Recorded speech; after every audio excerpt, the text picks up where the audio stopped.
चाहे कोई भी परिस्थिति आए, उस परिस्थिति में भी मुस्कुराने का और खुश रहने का सामर्थ्य आप में आ जाएगा। केवल आपको आज के इस कहानी में बताई गई विधि को ध्यान से सुनना होगा।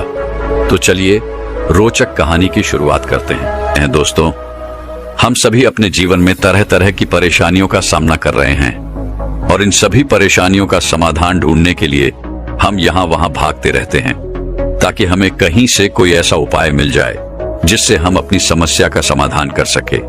हम हर किसी से यह उम्मीद लगाते हैं कि वह हमारी परेशानी में हमारा साथ देगा, किंतु ऐसा होता नहीं और हमारी उम्मीद आखिरकार टूट ही जाती है और तब हमारी जो बची कुची खुशियां हैं वह भी हमसे दूर चली जाती हैं। हम उन खुशियों को पाने के लिए तरह तरह के उपाय अपनाते हैं, तरह तरह की तरकीबें लगाते हैं, परंतु वह खुशी है कि वापस आने का नाम ही नहीं लेती। बहुत समय पहले की बात है। एक नगर में एक गरीब व्यक्ति रहता था। उसके परिवार में उसकी पत्नी, उसका एक नवजात बच्चा, उसके माता और पिता रहते थे। वह बहुत ही गरीब था और उसका घर बहुत मुश्किल से चल पा रहा था। वो रोज मजदूरी करने के लिए बाहर जाता। कभी उसे दिहाड़ी पर काम मिल जाता तो कभी नहीं। वह व्यक्ति पहले से ही बहुत परेशान था और तभी एक दिन अचानक उसकी मां की तबीयत बहुत खराब हो गई और तब उस व्यक्ति को यह समझ में आया कि आखिर उसके दुखों का कारण क्या है। उसे यह अच्छी तरह से समझ में आ चुका था कि उसके पास इतने पैसे नहीं हैं कि वह अपनी मां का इलाज करवा सके। उसके मन में यह बात बैठ गई थी कि अगर खुश होना है, अगर जीवन को खुशहाली के तौर पर बिताना है तो पैसा तो चाहिए ही। और तब उसने यह तय किया कि वह जल्द ही एक ऐसा रास्ता निकालेगा जिससे वह जल्द से जल्द अमीर बन सके, जल्द से जल्द बेहद पैसा कमा सके। वह इसी सोच के साथ यहां वहां घूमता रहा। उसने तरह तरह के कामों की तलाश की, लेकिन उसे ऐसा कोई काम नहीं मिला जिससे वह जल्द से जल्द अमीर बन सके, जल्द से जल्द ज्यादा पैसा कमा सके। एक दिन निराश होकर वह जंगल के रास्ते से घर लौट रहा था, तब भी उसने देखा कि एक व्यक्ति एक महिला को लूट रहा है। वह उससे उसका सारा धन छीन रहा है। यह देखकर वह व्यक्ति वहीं पर स्तब्ध खड़ा रहा। वह युवक उस लुटेरे को देखता रह गया, किस प्रकार वह लुटेरे उस औरत से उसके स्वर्ण के आभूषण छीन रहा था। यह देखकर उस व्यक्ति के मन में ख्याल आया, यदि मैं भी यही कार्य करूं तो मेरे पास भी बहुत जल्द बहुत पैसा होगा और मैं भी बहुत जल्द अमीर बन जाऊंगा। यह सोचकर वह बहुत प्रसन्न हुआ और अगले दिन से ही उसने यह कार्य करना भी शुरू कर दिया। वह जंगल के रास्ते आने जाने वाले यात्रियों को लूटने लगा और ऐसा करने से देखते ही देखते उसके पास अधिक धन दौलत इकट्ठा होने लगी। उसके घर की स्थिति भी अब सुधरने लगी। पहले वही वक्त 2 वक्त की रोटी के लिए दिन रात मेहनत किया करता था, लेकिन अब वह अपने जीवन में बड़े बड़े सपने देखने लगा है। उसने अपना एक बड़ा घर बनवाया, अच्छे कपड़े पहनने लगा, अच्छा खाना पीना सब कुछ उसके पास था। ये सब देखकर वह व्यक्ति बहुत खुश था कि आखिरकार उसने अपने जीवन में वो खुशियां पा ही ली जिसकी वह चाहत रखता था। देखते ही देखते समय बीतने लगा और समय के साथ साथ उसके घर में लड़ाई झगड़े भी बनने लगे थे। उसकी मां और उसकी पत्नी के बीच में हर रोज किसी न किसी बात को लेकर बहस हो ही जाती। छोटी छोटी बातों को लेकर वे लोग आपस में लड़ने और झगड़ने लग जाते। इसी प्रकार छोटी छोटी बातें बड़े बड़े झगड़ों का कारण बन जाया करती। इसी प्रकार हम भी अपना जीवन जी रहे हैं। हम भी बहुत छोटी छोटी बातों को लेकर लड़ पड़ते हैं, झगड़ पड़ते हैं और इससे यह पता चलता है कि हम किस कदर बेहोश हैं। हम अपने जीवन को जागरूक होकर नहीं जीना चाहते। यदि हम जागरूक होकर अपना जीवन जिए तो हमें यह अच्छी तरह से पता चल जाएगा कि जीवन बहुत छोटा सा है और इसे हमें खुशी खुशी जीना चाहिए। हम अपने जीवन में खुशियां चाहते हैं और खुशियों की तलाश करते रहते हैं, लेकिन कैसे? खुद दुखी होकर, और जो व्यक्ति पहले से ही दुखी है उसे भला खुशियां क्यों मिलेंगी? और ऐसा व्यक्ति दूसरों को और दे भी कह सकता है। ठीक इसी प्रकार उस व्यक्ति के जीवन से भी खुशियां अब दूर चली गई थी। वह सबको यह समझा कर थक गया था कि इन छोटी छोटी बातों में आखिर क्या रखा है। इन बातों के लिए झगड़कर आखिर आप लोगों को क्या मिल जाएगा? पर कोई भी उसकी बात समझ नहीं रहा था। एक दिन सुबह सुबह उसकी माता और उसकी पत्नी में अचानक यूं ही लड़ाई हो गई। दोनों आपस में झगड़ा करने लगे और यह देखकर वह बहुत दुखी हो गया और क्रोधित होकर घर से निकल गया। वह एक बात सोचते हुए आगे जा रहा था कि तभी उसके मन में एक ख्याल आया। उसने खुद से यह सवाल किया कि मैंने यह सब क्यों किया, किसके लिए किया, जिनके लिए मैंने इतनी मेहनत की। आज वही लोग घर में लड़ रहे हैं, झगड़ रहे हैं। ये जो धन दौलत मैंने इकट्ठी की है, आखिर इनका क्या फायदा? जब इस धन दौलत से मुझे खुशियां नहीं मिल सकती तो आखिर इसके पीछे भागने का क्या मतलब? धन दौलत में खुशियां नहीं है। इससे ज्यादा खुशी तो तब थी जब मेरे पास कुछ नहीं था, मैं गरीब था। कम से कम मेरा परिवार हमेशा खुश तो रहता था। यह सोचकर उसने तय किया कि आज से वह कभी किसी को नहीं लूटेगा और आज से वह इस लूटपाट के कार्य को बंद कर देगा। और उसने ऐसा ही किया। अब वह कभी किसी को परेशान नहीं करता था, न ही कभी किसी को लूटता था। वह हमेशा घर पर बैठा रहता और धीरे धीरे देखते ही देखते धन की कमी होनी शुरू हो गई। यहां तक कि उसका घर का सारा सामान भी अब बिकने लगा था। किंतु अभी उस गरीब व्यक्ति के मन में यह विश्वास था कि सब कुछ पहले जैसा हो जाएगा, लेकिन देखते ही देखते उसके घर के हालात बद से बदतर होने लगे। परिवार का हर एक सदस्य अब एक दूसरे पर इल्जाम लगा रहा था, एक दूसरे को दोष दे रहा था। यह सब तेरी वजह से ही हो रहा है। यदि तूने ऐसा ना किया होता तो आज ऐसा ना होता। हर कोई एक दूसरे को ताने मार रहा था। हर कोई हर किसी को तरह तरह की बातें सुना रहा था। खुशियां तो मानो उसका घर अब पता तक भूल गई हो। और बहुत दिनों के बाद भी जब सब कुछ सही नहीं हुआ, तब वह व्यक्ति परेशान होकर घर से बाहर निकला ताकि वह 2 पल खुशी और सुकून के साथ बिता सके। और देखते ही देखते उसके मन में तरह तरह के विचार चलने लगे। वह यह सोचने लगा कि यदि मैं घर से दूर रहूंगा तो शायद मेरी खुशियां वापस लौट आएंगी और मुझे सुकून भी मिलेगा। यही सोचकर वह कुछ दिनों के लिए घर से दूर रहने लगा। कुछ दिन तो उसे बहुत अच्छा लगा, मन को बहुत शांति मिली। लेकिन उसके बाद अचानक वह फिर से दुख में चला गया। उसके मन में तरह तरह के विचार उत्पन्न होने लगे। एक दिन एक पेड़ के नीचे बैठकर वह यह सोच रहा था, मुझे लगता है कि घर पर अब सब कुछ ठीक हो चुका होगा। अब मुझे घर चले जाना चाहिए। वैसे भी मेरी माँ, मेरे पिताजी और मेरी पत्नी मेरी चिंता कर रहे होंगे। वह मुझे न जाने कहां कहां ढूंढ रहे होंगे। मुझे तो लगता है कि सबको अपनी गलती का एहसास हो चुका होगा, इसलिए मुझे वापस घर चले जाना चाहिए। ये सोचकर वह अपने घर की ओर चल देता है। और जैसे ही वह अपने घर के करीब पहुंचता है, तभी उसे एक बार फिर से लड़ाई झगड़ों की आवाज सुनाई देने लगती है। वे सभी आपस में लड़ते हुए एक दूसरे से कह रहे थे, उसके चले जाने का कारण तू ही है, तेरे ही कारण यह सब हुआ है। इसी प्रकार वे सभी एक दूसरे पर यही इल्जाम लगा रहे थे, एक दूसरे को दोष दे रहे थे। लेकिन किसी को भी उस व्यक्ति को ढूंढने की चिंता या फिक्र नहीं थी, बल्कि उन लोगों को इस बात की चिंता थी कि वह किसकी वजह से गया।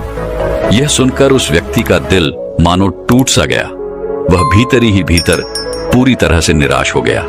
और तभी उसकी नजर अपने छोटे बच्चे पर पड़ी, जो अपने छोटे छोटे पैरों से यहां वहां भाग रहा था और खेल रहा था, मुस्कुरा रहा था। एक वही था जो वहां पर पूरी तरह से खुश था।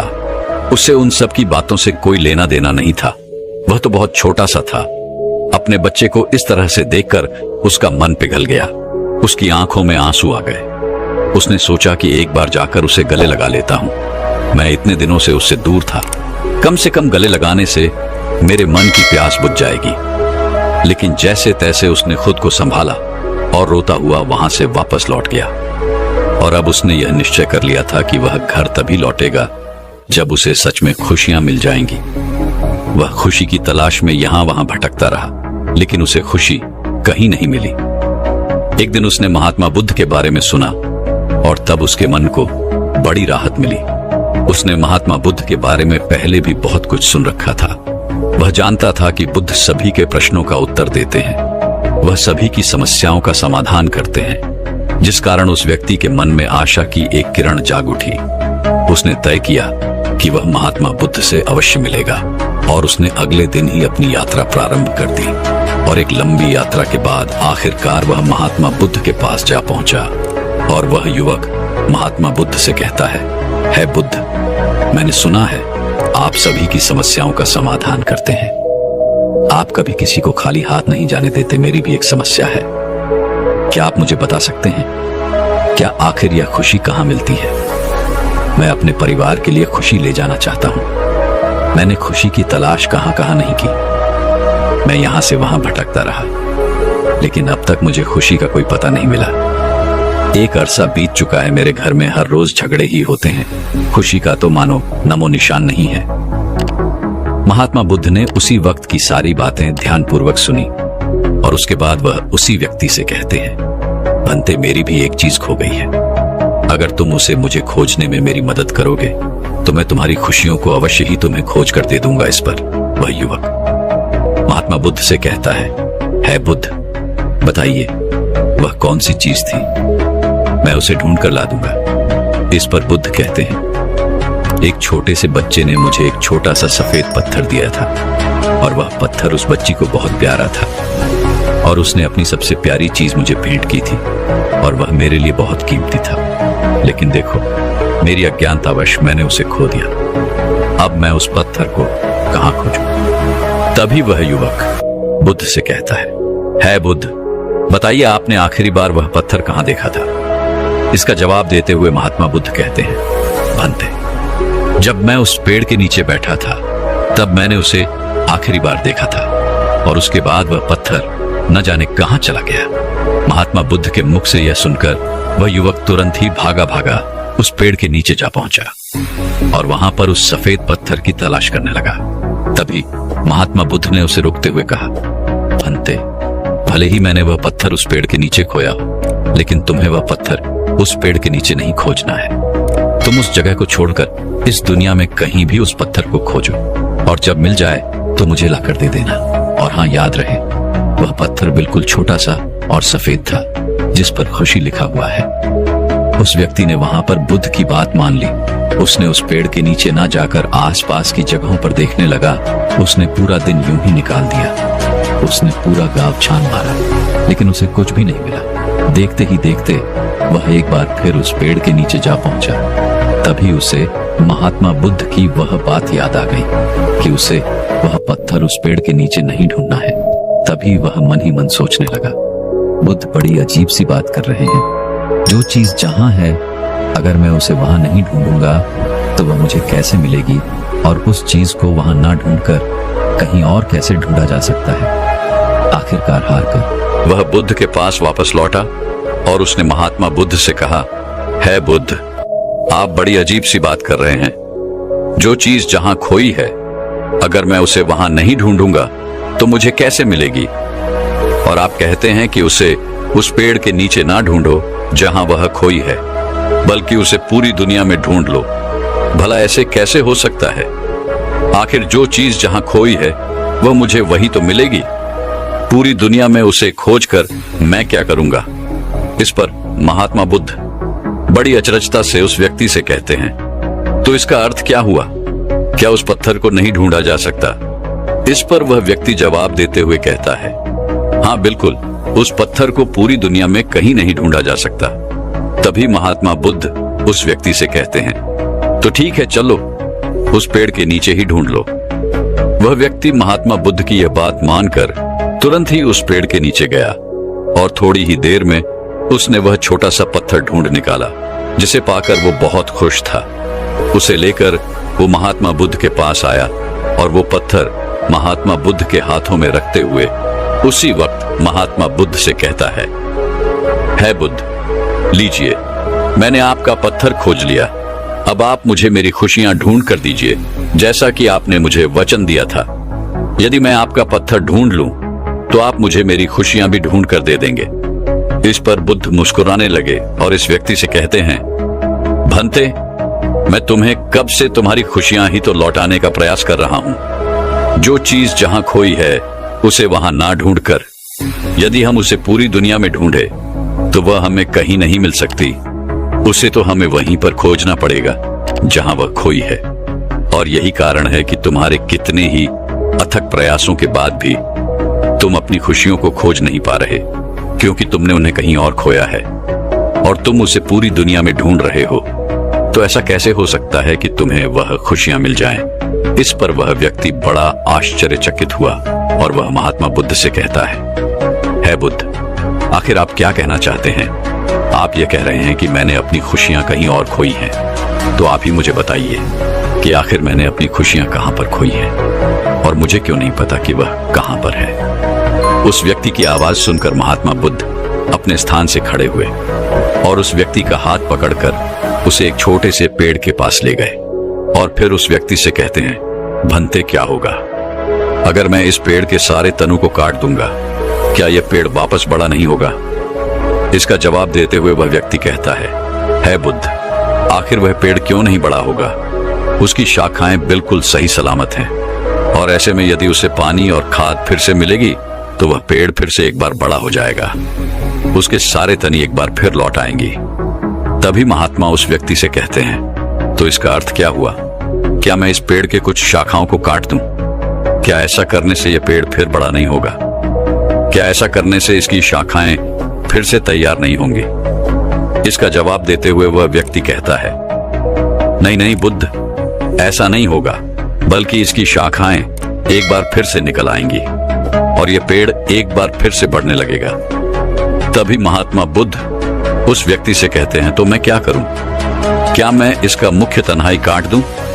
क्या ऐसा करने से यह पेड़ समाप्त हो जाएगा?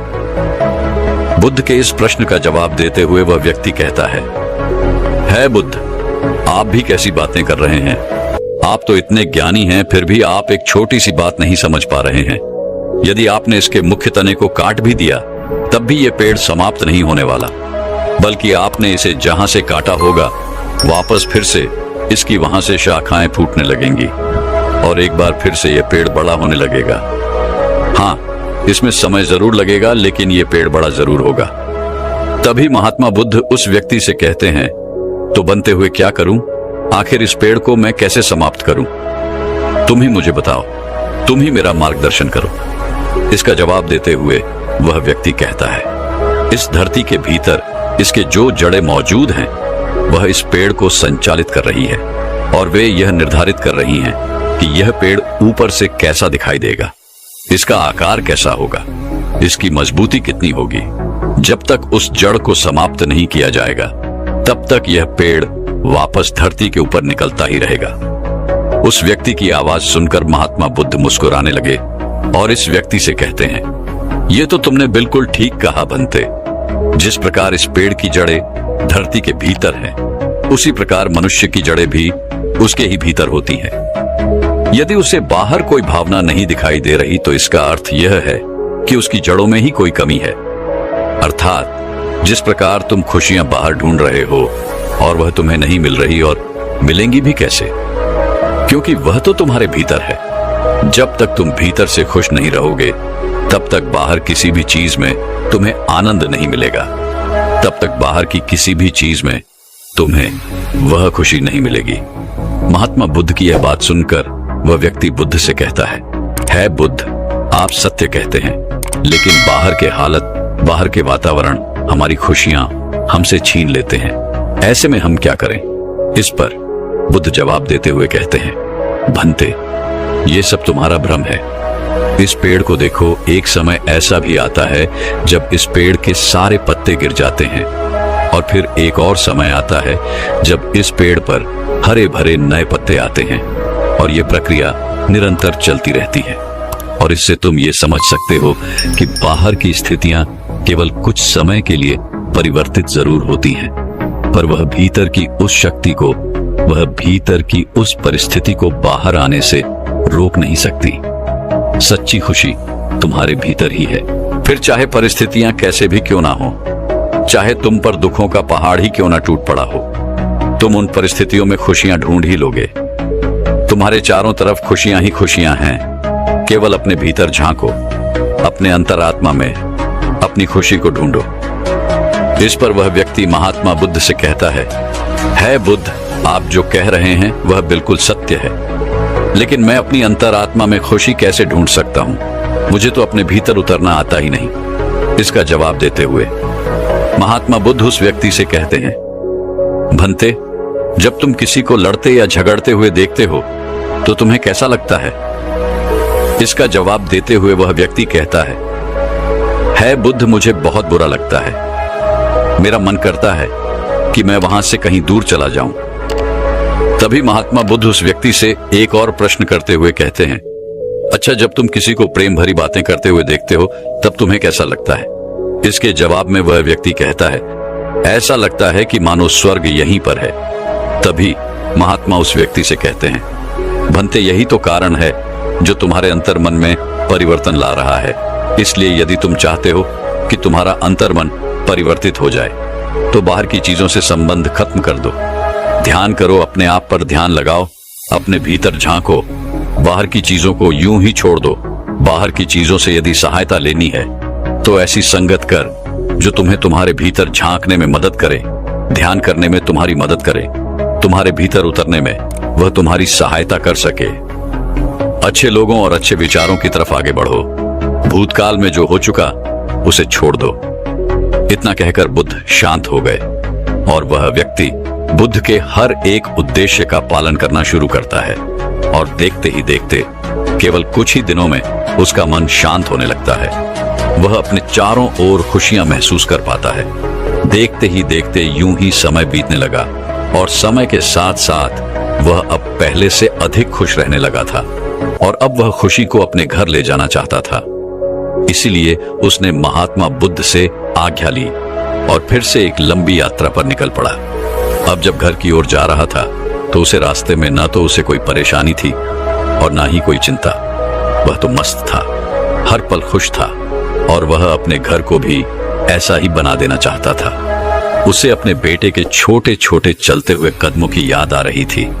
वह सोच रहा था कि घर जाकर उसे गले लगा लूंगा। वह मस्त होकर आगे बढ़ रहा था कि जैसे ही वह नगर की सीमा में प्रवेश करता है तभी उसे एक व्यक्ति पहचान लेता है। उसने पहचान लिया कि वह वही व्यक्ति है जिसने उसके साथ लूटपाट की थी और उस दौरान उसके साथी की मृत्यु भी हो गई थी। उसने तुरंत ही उस व्यक्ति को पकड़ लिया और राजा के सामने पेश किया।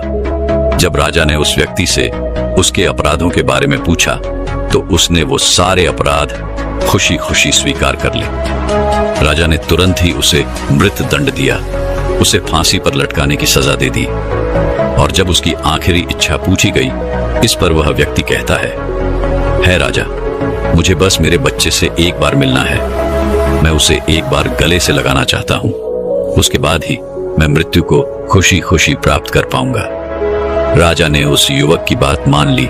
तुरंत ही उसके घर पर सूचना दे दी गई। उसके घर वाले बच्चे को लेकर वहां पहुंच गए। उसके सभी परिवार वाले रो रहे थे, बिलख रहे थे, लेकिन वह खुश था। उसने अपने बच्चे को देखा और उसने तुरंत ही उसे उठाकर गले लगा लिया और उसे चूमने लगा और वह अपने पुत्र से कहता है, पुत्र, अब तुम ही हो, तुम्हें ही सबका ख्याल रखना है, सबका ध्यान रखना। तभी वह बच्चा रोते हुए अपने पिता से कहता है, पिताजी, आप कहाँ थे? मैं आपको कितने दिनों से ढूंढ रहा था, मैं आपका इंतजार कर रहा था, लेकिन आप मुझसे मिलने कभी नहीं आए। लेकिन अब मैं आपको कहीं नहीं जाने दूंगा। अपने पुत्र के मुख से यह सुनकर उसकी आंखों में आंसू आ गए और जाते जाते वह अपने परिवार वालों से कहता है, जिंदगी खुशियों से भरी है, छोटी है, लेकिन इसमें चारों तरफ केवल खुशियां ही खुशियां हैं। इसे दुख में बर्बाद मत करो, बल्कि हर पल को खुशी से जियो। इस तरह से यूं छोटी छोटी बातों पर लड़ाई झगड़े करते रहना ये अच्छी बात नहीं है। इस प्रकार से तुम कभी भी आगे नहीं बढ़ पाओगे और एक दिन इसी मिट्टी में मिल जाओगे। इसीलिए जब तक जिंदा हो इस जीवन को खुशी खुशी जियो, क्योंकि यह समय वापस नहीं लौटने वाला। वह व्यक्ति अपने परिवार से बातें कर ही रहा था कि तभी राजा के आदेश पर सैनिकों ने जबरदस्ती उसे पकड़कर फांसी पर लटका दिया। उसका परिवार यह नजारा देखता रह गया।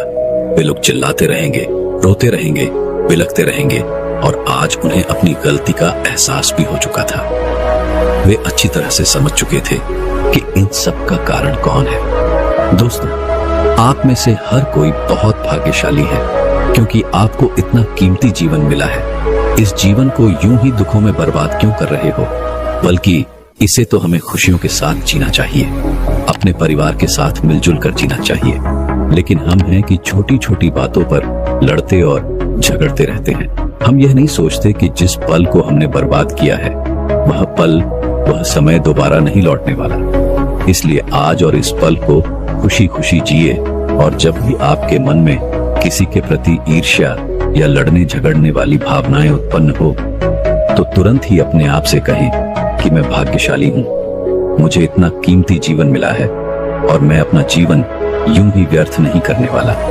तो दर्शकों, जिंदगी की असली खुशी पाने के रहस्य के ऊपर अगली रोचक कहानी की शुरुआत करते हैं दोस्तों। बहुत समय पहले की बात है। एक नगर का राजा बहुत दुखी था, बहुत परेशान था, क्योंकि उसका राज्य बहुत छोटा सा था और वह राज्य बहुत आकर्षक और वहां के लोग भी बहुत खुशहाल थे। वह अपने राजा के प्रति पूरी तरह से वफादार थे, जिस कारण आसपास के सभी राज्य उस राज्य पर अपना हक जताना चाहते थे, उस पर कब्जा करना चाहते थे। और इसी कारणवश उस राज्य का राजा बहुत दुखी रहता था, परेशान रहता था, क्योंकि उसके चारों तरफ केवल शत्रु ही शत्रु थे। अपने इन्हीं दुखों से परेशान होकर एक दिन वह अपने गुरु के पास जा पहुंचा और राजा ने अपनी इस समस्या का समाधान मांगा। इस पर उन गुरु ने राजा को ध्यान करने के बारे में बताया, राजा को ध्यान का महत्व समझाया। राजा ने यह तय कर लिया कि वह कुछ दिन वहीं आश्रम में ठहरेगा और ध्यान अच्छी तरह से सीखकर ही वापस महल जाएगा। राजा ने वैसा ही किया।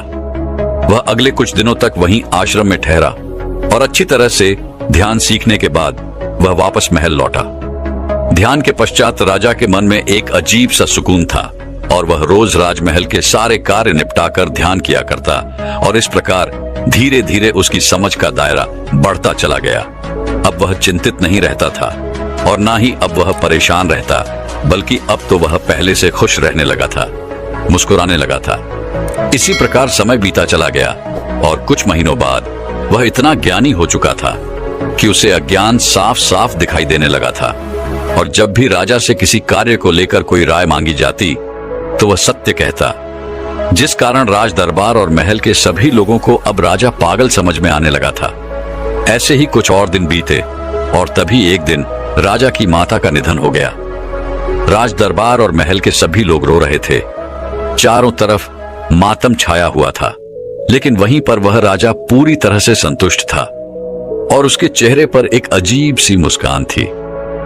अपनी माता को इस प्रकार देख अचानक राजा के मुख से निकलता है, हे ईश्वर, आपका बहुत बहुत धन्यवाद, आपकी कृपा से मेरी माता मेरे साथ इतने दिनों तक रही। मैंने अपनी माता के साथ बहुत अच्छा समय बिता है और अब जब वह मेरे पास नहीं है तो आप उन्हें अपने पास स्थान देना। राजा की ये बातें सुनकर सभी लोग हैरान थे। राजा को अपनी माता के जाने का तनिक भी दुख नहीं था, बल्कि वह तो मुस्कुरा रहे थे। उनके चेहरे पर एक मुस्कान थी, पर फिर भी किसी ने राजा से कुछ नहीं कहा। देखते ही देखते करीब एक महीना और बीता और तभी एक दिन उसकी पत्नी जो गर्भवती थी, उसका बच्चा मरा हुआ पैदा हुआ। जब यह खबर राजा तक पहुंची तब वह राजा मुस्कुराते हुए कहता है, हे ईश्वर, तेरा धन्यवाद, मेरी पत्नी सही सलामत है। उसे बचाने के लिए, उसे सही सलामत रखने के लिए मैं आपका आभारी हूं। यह देखकर राजा के मंत्री से रहा नहीं गया और वह राजा से पूछ बैठा, हे राजन, आप ये कैसी बातें कर रहे हैं? क्या आपको आपके होने वाले बच्चे के जाने का दुख नहीं है?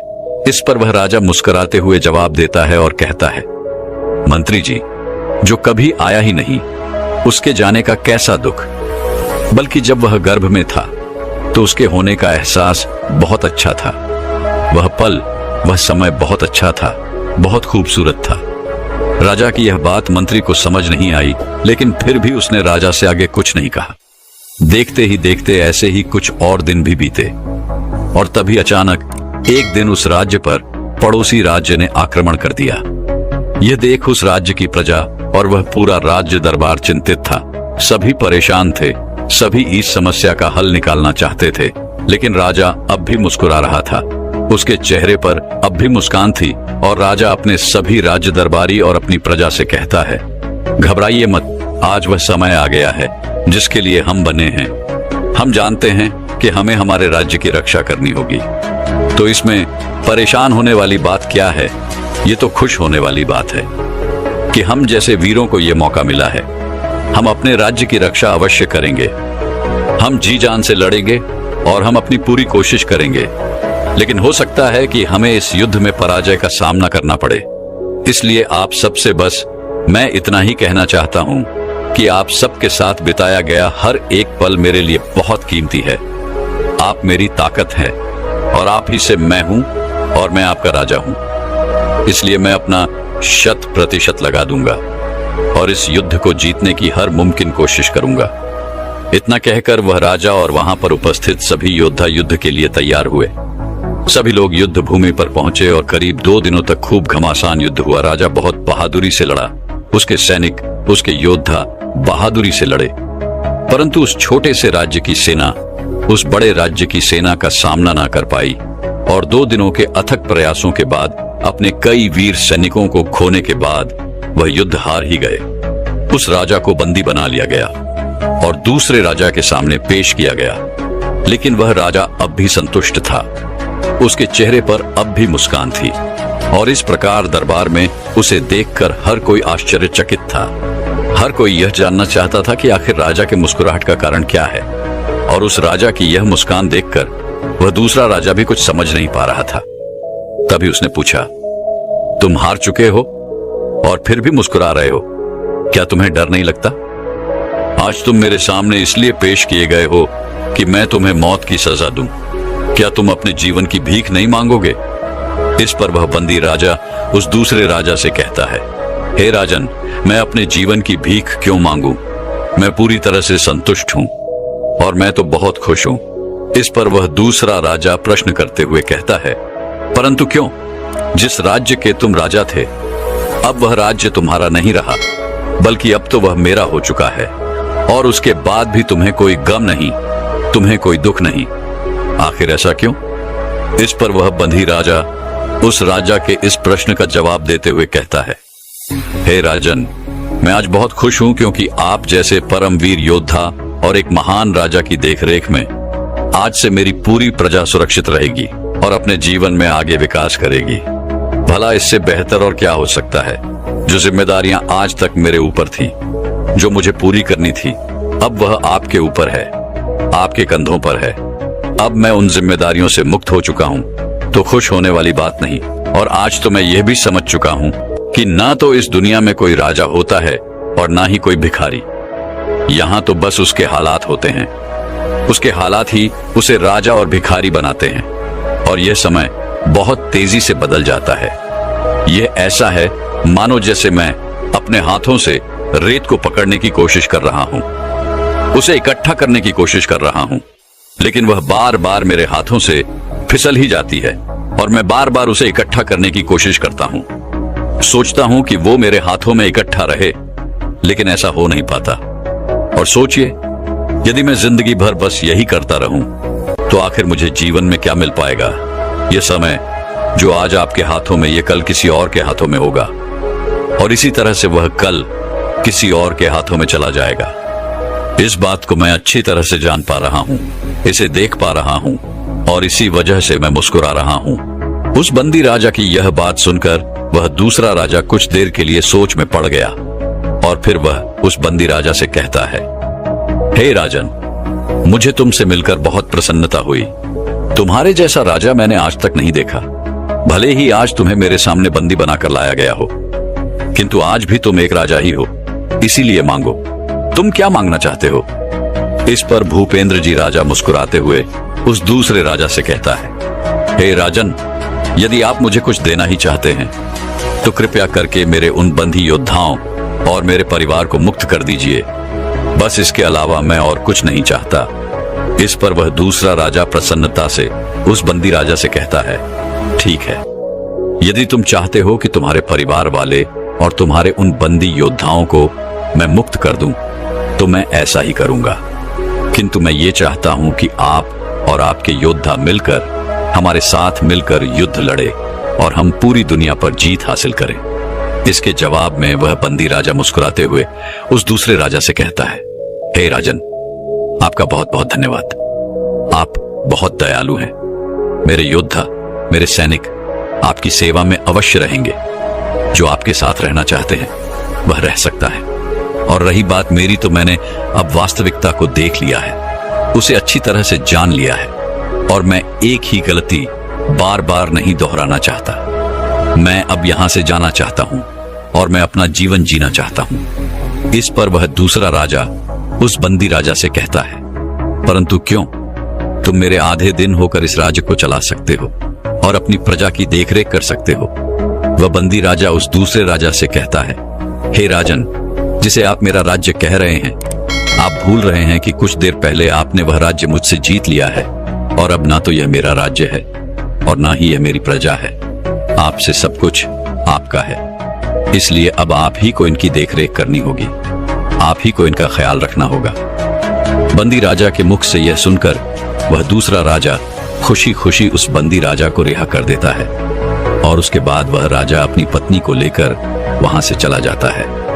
वह उस राज्य की सीमा पर जाकर एक छोटी सी कुटिया बनाता है और वहीं पर वह और उसकी पत्नी रहकर ध्यान साधना करते और साथ ही राजा कुछ युवाओं को युद्ध की कला का अभ्यास भी करा रहा था, जिससे उनका गुजारा चल रहा था। देखते देखते समय बीतता गया और कुछ समय पश्चात उस राजा को एक पुत्र की प्राप्ति हुई। इस पर वह राजा कहता है, हे ईश्वर, तेरा धन्यवाद, तो फिर से मेरे जीवन में इतने छोटे छोटे कदमों से वापस आया है, इसलिए मैं आपका आभारी हूं। ऐसे ही कुछ और दिन बीते और वह राजा एक मंदिर के बाहर जाकर बैठा था। वह राजा कभी किसी मंदिर के भीतर नहीं जाता था, वह हमेशा मंदिर की सीढ़ियों पर ही बैठा रहता था। तभी उस राजा ने देखा कि कुछ लोग मंदिर में जाकर प्रार्थना कर रहे हैं, कुछ धन मांग रहे हैं, कुछ औलाद मांग रहे हैं, कुछ मान पद प्रतिष्ठा की मांग कर रहे हैं और कुछ तो ये याद दिला रहे हैं कि हे ईश्वर, मैंने तुम्हारे लिए इतना कुछ किया, तुम मेरे लिए कम से कम स्वर्ग में थोड़ी सी जगह बनाकर रखना। यह सुनकर वह राजा जोर से हंस पड़ा। उसकी हंसी सुनकर वहां पर उपस्थित सभी लोग बाहर आए और उन्होंने उस राजा से कहा, अरे भाई, क्या हुआ तुम्हें? तुम इतनी जोर से क्यों हंस रहे हो? क्या यहाँ पर कोई मजाक हो रहा है? इस पर वह राजा कहता है, सच कहा आपने, यहाँ मजाक ही तो चल रहा है, क्योंकि आप सब यहाँ पर परमात्मा की पूजा करने नहीं आए, बल्कि परमात्मा से धन दौलत, नौकरी, सुख और स्वर्ग में जगह प्राप्त करने के लिए आए हैं। भला इससे बड़ा मजाक और क्या हो सकता है? उस ईश्वर ने आपको इतना सब कुछ दिया है, क्या आप उसके लिए धन्यवाद नहीं कर सकते? बल्कि जो आपके पास नहीं है, आप उसके लिए रोते रहते हैं। और यदि ईश्वर ने तुम्हें ये सब भी देना बंद कर दिया, तो हो सकता है कि आप ईश्वर से नाराज हो जाएं, आप उसे मनाना भी बंद कर दें, आप उसे बात करना तक बंद कर दें। तभी उनमें से एक व्यक्ति राजा से कहता है, तुम कहना क्या चाहते हो? तुम्हारा अर्थ क्या है? कहीं तुम यह तो नहीं कह रहे कि मंदिर में ईश्वर नहीं है? इस पर वह राजा हंसते हुए कहता है, मैं इस पर कुछ नहीं कहना चाहता, बल्कि मैं आप लोगों से एक प्रश्न करना चाहता हूँ। आप ही लोग मुझे बताइए, क्या आखिर वो कौन सी जगह है जहाँ ईश्वर नहीं है? राजा का यह प्रश्न सुनकर वहां पर उपस्थित हर एक व्यक्ति चुप हो गया, क्योंकि किसी के पास राजा के इस प्रश्न का कोई जवाब नहीं था। तभी आगे वह राजा उन सभी से कहता है, आप सभी यहाँ प्रार्थना करने नहीं आते और इसी कारण आप लोगों की प्रार्थना कभी स्वीकार नहीं होती। तभी उनमें से एक व्यक्ति राजा से कहता है, तो आप भी बता दीजिए, आखिर प्रार्थना करने का सही तरीका क्या है? आखिर प्रार्थना कैसे की जाती है? इस पर वह राजा मुस्कुराते हुए उन सभी से कहता है, प्रार्थना करने के लिए किसी खास स्थान की कोई जरूरत नहीं है। आप जहां हैं वहां पर भी प्रार्थना कर सकते हैं, वह आपको हर जगह से सुन रहा है। और रही बात मेरी, तो जब मैं प्रार्थना करता हूं तो मैं ईश्वर से इतना ही कहता हूं, तेरी मर्जी पूरी हो, तू जो चाहे वह पूरा हो, तू जैसा रखिए वैसा हो, मेरा तो कुछ भी नहीं, सब कुछ तेरा ही है। फिर आखिर मैं क्यों चिंता करूं, मैं क्यों फिक्र करूं? जो तूने दिया है वह बहुत दिया है, और अगर तू कुछ देगा तो वह तेरी मेहरबानी है। मैं भी तेरा, यह सब भी तेरा। तू जो करे वह भला है, तू जो करे वह सब ठीक है, तू कभी गलत नहीं करता, दूसरा सही है। अगर मुझ में कोई गलती दिख भी रही है तो वह भी तेरी ही कमी है। हे मालिक, तेरा धन्यवाद। राजा की यह प्रार्थना सुनकर सभी लोग राजा के सामने नतमस्तक हो गए और वह राजा से पूछने लगे, आप कौन हो, कहां से आए हो? राजा इस पर जवाब देते हुए कहता है, मैं तो कोई नहीं, सब यही है। राजा इतना कहकर वहां से चला गया और वहां पर उपस्थित एक गुरुवर को राजा की सारी बातें समझ में आ चुकी थी। उन्होंने राजा की इन सभी बातों का अर्थ समझाते हुए वहां पर उपस्थित सभी से कहा, वह हमें बस इतना समझाने की कोशिश कर रहे हैं कि यहाँ इस दुनिया में आपका कुछ नहीं, आप भी अपने नहीं हैं। तो ऐसे में आप लोगों को क्यों सताते हो? आखिर क्रोध क्यों करते हो? किसी को धोखा क्यों देते हो? क्यों किसी को रुलाते हो? याद रखना, इस दुनिया को तुम अपने बाहों में जितना भी समेटने की कोशिश करोगे, हर बार सब कुछ रेत की तरह आपके हाथों से निकल जाएगा। दोस्तों, आपको यह कहानी बताने का मेरा मतलब यह नहीं कि आप अपनी दुनियादारी, अपने काम धंधे, अपना व्यापार, अपनी नौकरी, अपने परिवार को छोड़कर सब कुछ बंद करके अपनी आंखें बंद करके बैठ जाएं। बल्कि मेरा ये कहानी सुनाने का मतलब ये है कि आप अपने काम को बेहतर तरीके से कर सकें।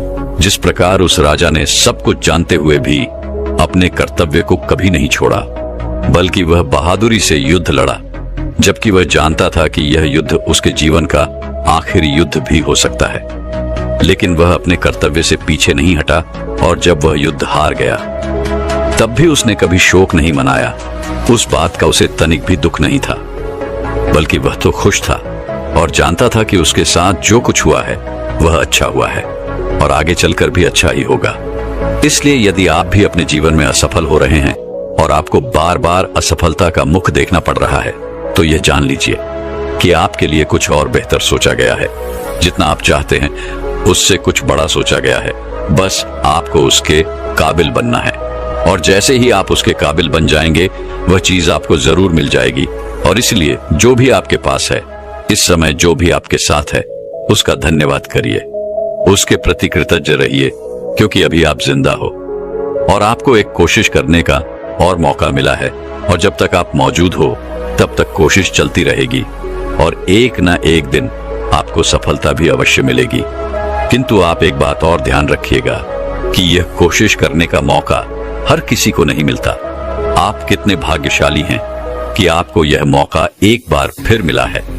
तो इस मौके को हाथ से ना जाने दें, बल्कि इसका इस्तेमाल करें, उस ईश्वर का धन्यवाद करें और अपनी राह में आगे बढ़े, क्योंकि वह यही चाहता है कि आप आगे बढ़ते रहें और अपने मंजिल तक पहुंचे। वह आपको और बेहतर बनाना चाहते हैं, इसीलिए तो उन्होंने आपको असफलता का मुख दिखाया है।